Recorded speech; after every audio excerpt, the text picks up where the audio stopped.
पुण्यात्माओं, ये सत्यनारायण की कथा है। ये सत्यनारायण कथा है, उस अविनाशी भगवान की चर्चा है। ये आप जी का सौभाग्य है कि आपको ये सुनने को मिल रही है और आप जी की आत्मा तर हो रही है। आपको नहीं मालूम आपको कितना लाभ हो रहा है। आप तो बालक हो। आपको बार बार यहाँ बुलाया जाता है इसलिए कि आपको जो भी कोई महीने 15 दिन 10 दिन में फिर लौट कर आओगा, तब तक आपकी आत्मा को तृप्त कर दें।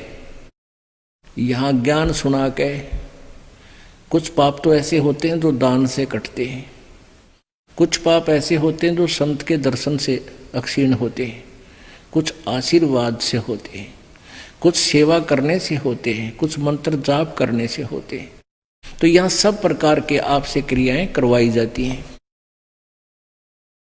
आप जी तो बच्चे हो, अभी आपको पता नहीं। जैसे माँ क्या करती है, छोटा सा बच्चा होता है 1 वर्ष का, वो दूध पी रहा होता है, या तो माँ के स्तन से या फिर वैसे दूध उसको पिलाया जाता है। तो वो बच्चा खेल में इतना व्यस्त हो जाता है, दूध पीना भी भूल जाता है। माँ उसको उठाकर लाती है, बेटा आजा दूध पी ले, बहुत देर होगी। तो वो दूध पीता है। अब दूध पीते पीते भी यूं सोचता है कभी छोड़कर माँ छोड़कर मैं बाजू खेलूं बाहर जाकर। तो वो ऐसे ही प्रोसीजर चलता रहता है। वो कभी आप भी आ जाता है दूध पीने, मुझे माँ दूध पिला, तो माता दूध पिला देती है। और दूध पीते ही वो फिर भागने की सोचता है कि वहाँ खेलूंगा, मेरा मित्र वहाँ बैठा है, ऐसे ऐसे वो बाहर भाग लेता है। लेकिन उस माँ को पता है बच्चे को ज्ञान नहीं है, उसको तो भूख सी लगती है इसलिए आ जाता है। माँ को पता है कि तेरा बच्चा दूध पी रहा है, स्वस्थ है, और ये इससे इसके शरीर में वृद्धि हो रही है। तो इसी प्रकार आप जी को यहाँ हम बुलाते हैं और दूध पिलाते हैं आपको ये। और आप यहाँ बैठे बैठे भी कुछ तो इसे सोचे हैं कि सुबह वैसे जाना है, वहाँ जाएंगे, ऐसा करेंगे।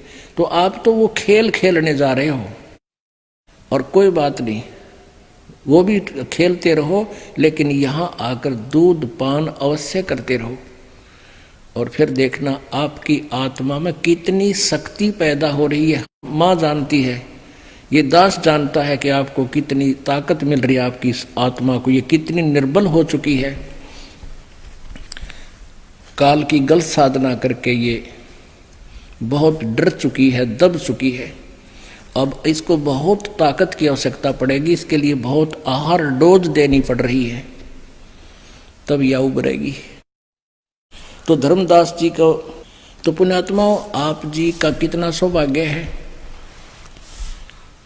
परमात्मा बंदी छोड़ना अपने बच्चों के लिए कितनी व्यवस्था करवा रखी है। नीचे गद्दे बिछा रखे और नई काची रजाई ले रखी, और वह देसी घी का हलवा, और देसी घी के यहाँ पर सारे छौंक छाँक है, चौपड़ी हुई रोटी, बढ़िया दूध, चाय, बिस्कुट है, और सब खिला पिला के और बैठा रखे हो परमात्मा ने के सुनो ही मेरी राम कहानी। कितना सौभाग्य आपका। तो इसके लिए थोड़ा सा आपने भी हिम्मत करनी पड़ेगी। थोड़ी सी हिम्मत नहीं आ रहा, सुने ज्ञान ने जानते। जैसे आपको कई बार बताया, पहले हम 3 पिक्चर लाया करते, VCR चलाया करते, 100 रुपये किराया दे के, और 9 घंटे सारी रात आंख पाड़े बैठे रहते। चाय बनवाए जाते, पिए जाते, नो देखे जाते। भाई 100 रुपये पूरे करने हैं, 100 लाग रहे हैं यह बीमारी लाग रही थी अपने। तो अब हम इस परमात्मा के लिए जागे, अमृतवाणी सुनने के लिए जागे, चाहे 2 घंटा आध घंटा ज़्यादा भी हो जाए पुण्यात्माओं, लेकिन आत्मा में जो है ना, ये इसकी ताकत प्रवेश हो रही है इस ज्ञान से। ये सत्यनारायण कथा सुन के बोलो सतगुरुदेव।